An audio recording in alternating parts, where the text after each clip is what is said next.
une souris dans une boîte. Pour mon exemple, la boîte, elle est électrifiée. La souris peut se promener librement dans le cadre de cette boîte. Elle ne peut pas sortir de la boîte et si elle touche à la boîte, alors la souris va avoir un choc électrique. Si je veux déplacer la souris, je vais déplacer la boîte. Si la souris touche à la boîte, alors elle va avoir un choc électrique.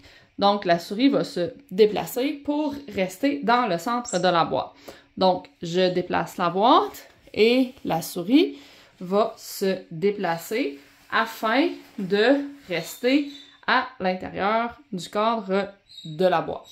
Donc, si je recule la boîte rapidement, la souris va devoir bouger. Si j'avance la boîte rapidement, la souris va devoir bouger.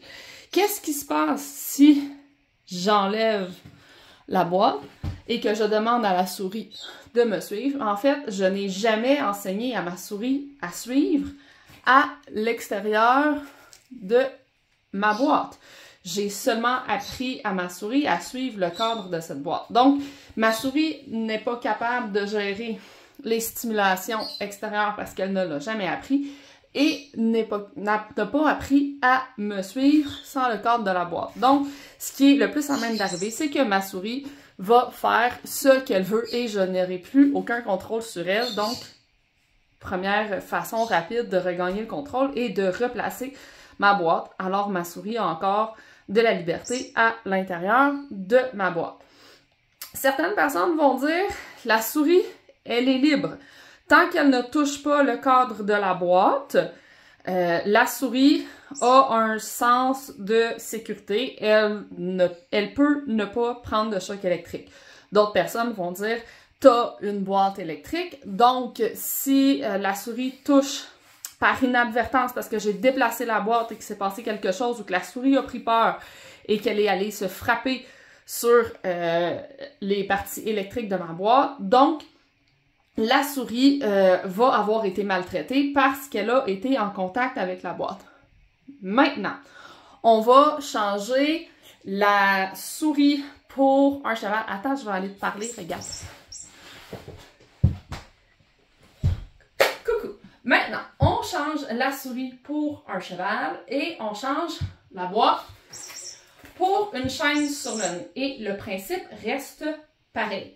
Ce qui veut dire que la chaîne sur le nez va agir comme ma boîte et la souris plus 1000 livres devient mon cheval. Pourquoi est-ce qu'il y a autant de personnes qui vont utiliser la chaîne sur le nez? C'est parce que c'est facile de mettre le cheval à l'intérieur d'un potentiel danger et d'avoir le cheval qui apprend très rapidement qu'il n'a qu'à rester à l'intérieur de ce cadre-là afin de ne pas avoir de douleur. L'autre principe est vrai aussi, c'est-à-dire que si on essaye d'enlever l'électricité, donc si on essaye d'enlever la chaîne sur le nez, on a quand même un cheval qui n'aura pas développé les compétences de gestion d'environnement et de marche en laisse nécessaires à ce que ça soit sécuritaire. Donc le cheval n'a pas appris à suivre en laisse, il a appris à respecter le cadre de la boîte.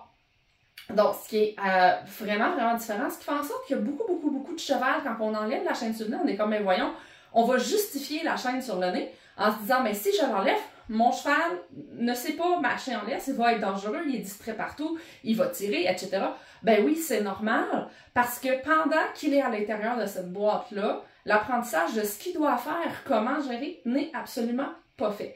Alors, c'est vraiment le parallèle que je voulais faire par rapport à la chaîne sur le nez. Je comprends qu'il y a des personnes, peut-être chaîne dessus, dessous, sur les gencives. Ça peut même être le cas avec ton lit coup de corde ou ton lit coup plat qui ont des options cordes rétractables sur le nez. C'est toute la même chose. Ça peut faire toute la même chose.